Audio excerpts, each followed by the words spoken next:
할렐루야. 오늘도 새날을 주신 하나님을 찬양합니다.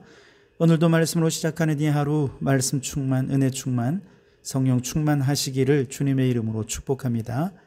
오늘은 고린도전서 3장 1절로 9절까지 말씀을 봉독해 드립니다. 하나님의 말씀을 경청하시기 바랍니다. 형제들아, 내가 신령한 자들을 대함과 같이 너희에게 말할 수 없어서 육신에 속한 자 곧 그리스도 안에서 어린 아이들을 대함과 같이 하노라. 내가 너희를 저주로 먹이고 바보로 아니하였노니 이는 너희가 감당하지 못하였음이거니와 지금도 못하리라.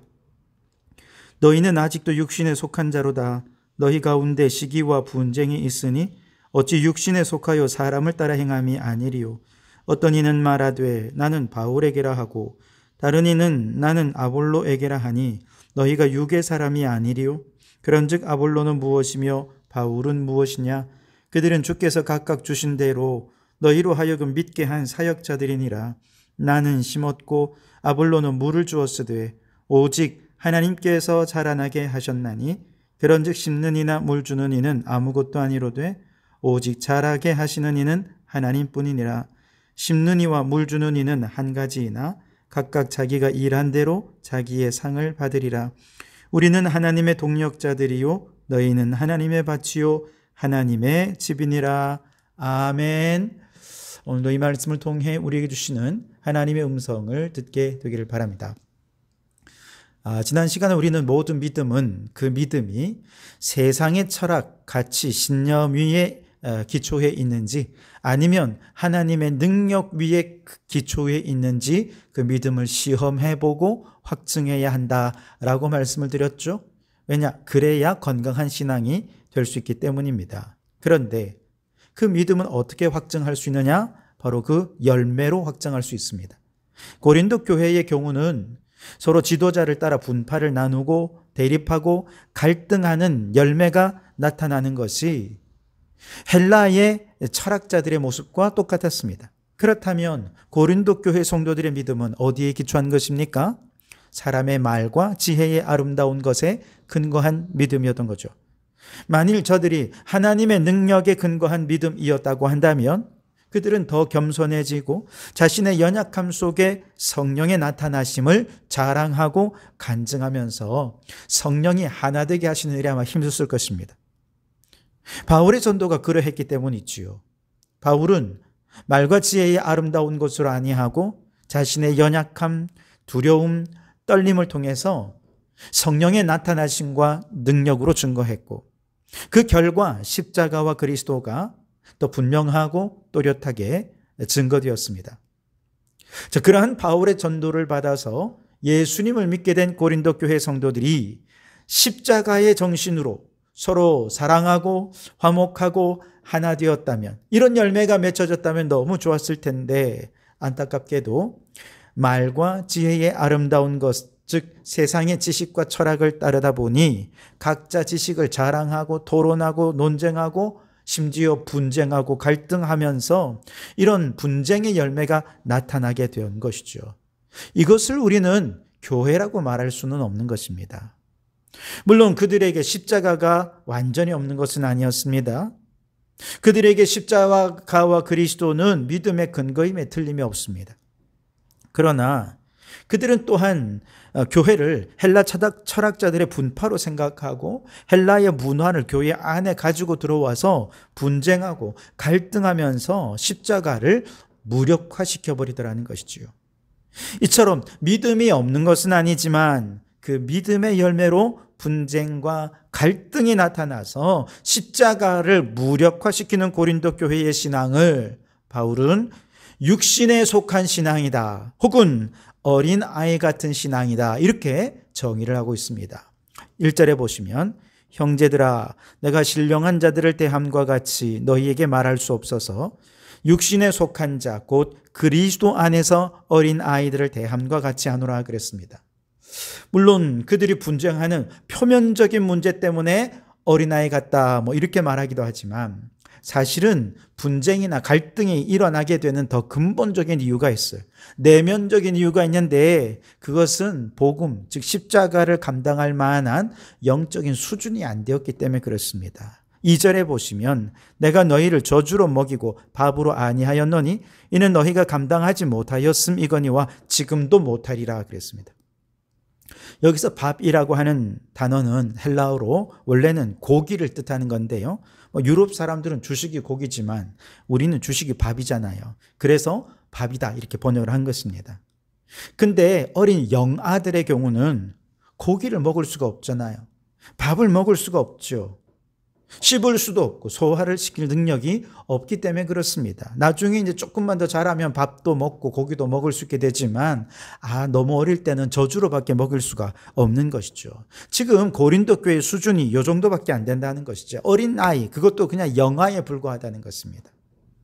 뿐만 아니라 그들의 영적인 수준은 육신에 속한 신앙이라고도 얘기합니다. 앞서 고린도전서 2장에서 바울은 믿는 자들을 두 부류로 나눕니다. 하나는 영적인 사람들이고 하나는 육신에 속한 사람들입니다.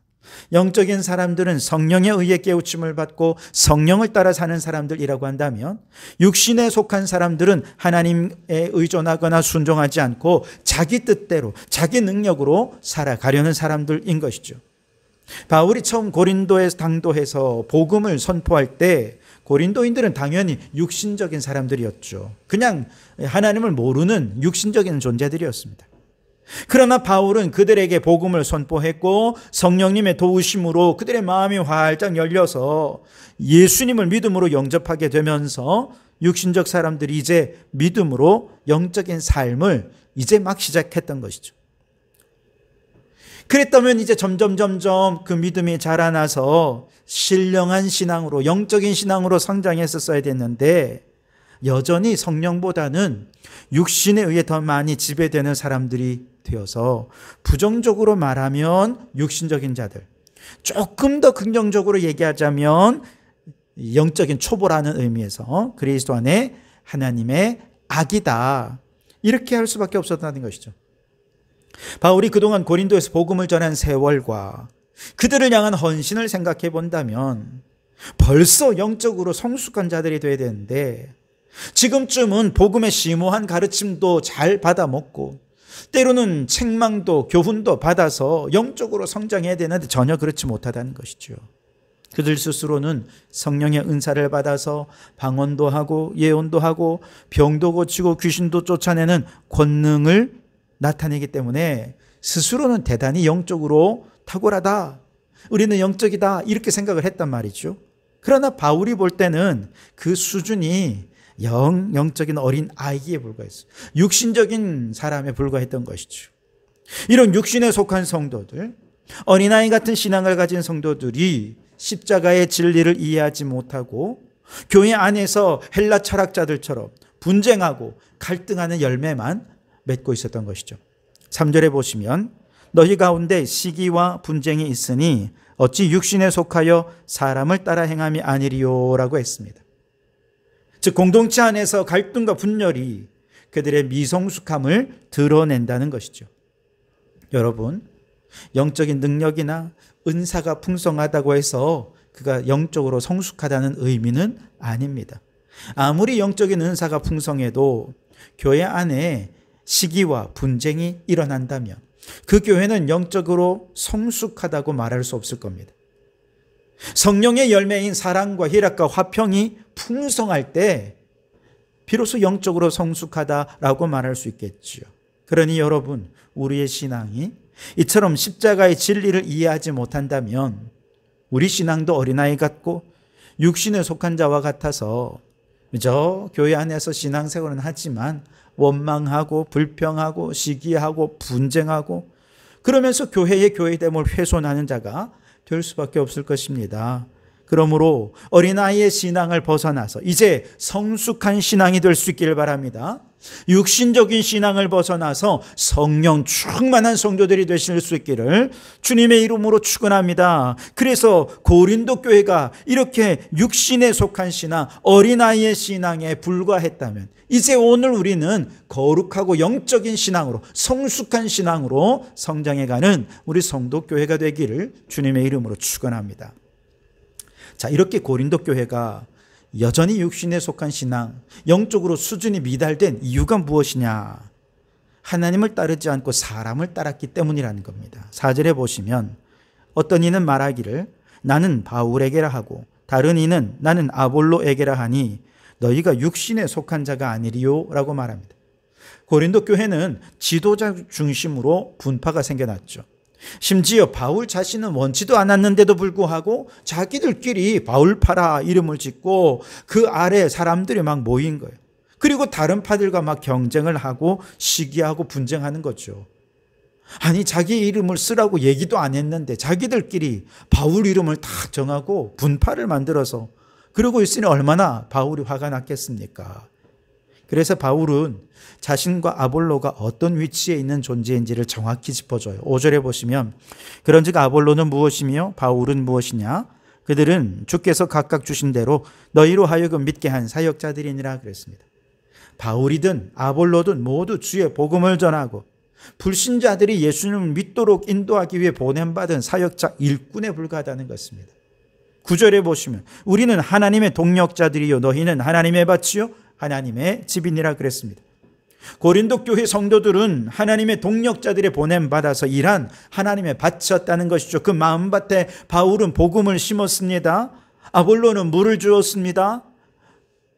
그리고 그 믿음에 자라나게 하시는 분은 하나님이셨다는 것이죠. 성도들이 그래서 믿고 따라야 할 분은 바울도 아니고 아볼로도 아니고 그 믿음을 자라게 하신 하나님 한 분밖에 없다는 것입니다. 이렇게 사람을 따르면 분쟁과 시기가 있지만 하나님을 따르면 화해와 평화와 사랑이 넘치는 교회다운 교회를 이루게 된다는 것입니다.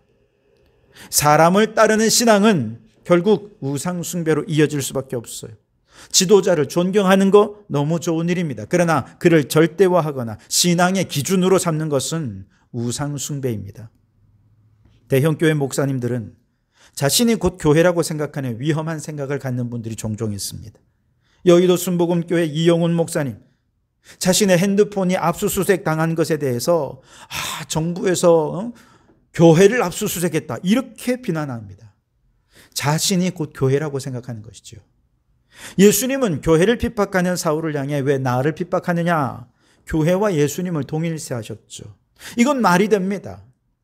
그러나 사람이 자신을 교회라고 주장하는 것은 자신을 예수님 위에 위치에까지 놓겠다는 것 아니겠습니까? 최상병 사건으로 수사를 받게 된 극동방송 이사장 김정한 목사는 어딜 감히 목사를 수사해 마치 성역이라도 되는 것처럼 그렇게 말을 하죠. 여러분, 목회자는 교회도 아니고 성역도 아니고 하나님은 더더욱 아닙니다. 그저 하나님의 일꾼일 뿐이에요. 일꾼이 이렇게 대단한 권력을 가지고 마치 자기가 하나님이라고 된 것처럼 오만 불손한 태도를 보인다면 누가 한국 교회를 신뢰할 수 있겠습니까? 하나님은 사람을 통해 일하시지만 사람은 일꾼으로서 일한 다음에 아무것도 자랑할 것이 없어요. 드러나서는 안 됩니다. 오직 하나님만 높임 받으시고 하나님만 찬양 받으셔야 하는 것입니다. 어린아이 같은 신앙, 육신에 속한 신앙은 사람을 따르며 분쟁을 일삼습니다. 그러나 성숙한 사람은 존중하되 하나님 중심의 공동체를 세우고 교회 중심이 되신 하나님만 높여드리는 것입니다. 서로 경쟁하거나 비교하는 것이 아니라 함께 협력해서 하나님의 나라를 이루어가는 것입니다. 바라기는 육신에 속한 자의 모습, 사람을 따르는 신앙, 고린도 교회의 이런 어린아이의 신앙에서 벗어나 성령의 인도하심을 따라 성숙한 그리스도인이 되어서 십자가의 진리를 붙잡고 겸손히 서로 하나 되고 협력하여 하나님의 밭을 아름답게 가꾸어 가는 하나님 중심의 공동체가 될 수 있기를 주님의 이름으로 축원합니다. 기도하겠습니다. 하나님, 어린아이 같은 신앙, 육신을 따르는 신앙으로 분쟁하고 갈등하며 교회의 교회됨을 회방하는 죄인이 되지 않게 하옵소서. 사람을 하나님처럼 따르며 우상을 숭배하는 죄를 범하지 않기를 원합니다. 목회자는 사람들의 마음밭에 믿음을 심고 물주기 위해 땀 흘리는 하나님의 일꾼일 뿐이요 자라게 하시는 이는 하나님이시오니 열심히 일한 후 세상과 나는 간 곳 없이 오직 하나님만 높임받는 성숙한 공동체가 되게 하여 주시옵소서. 예수님 이름으로 기도하옵나이다. 아멘.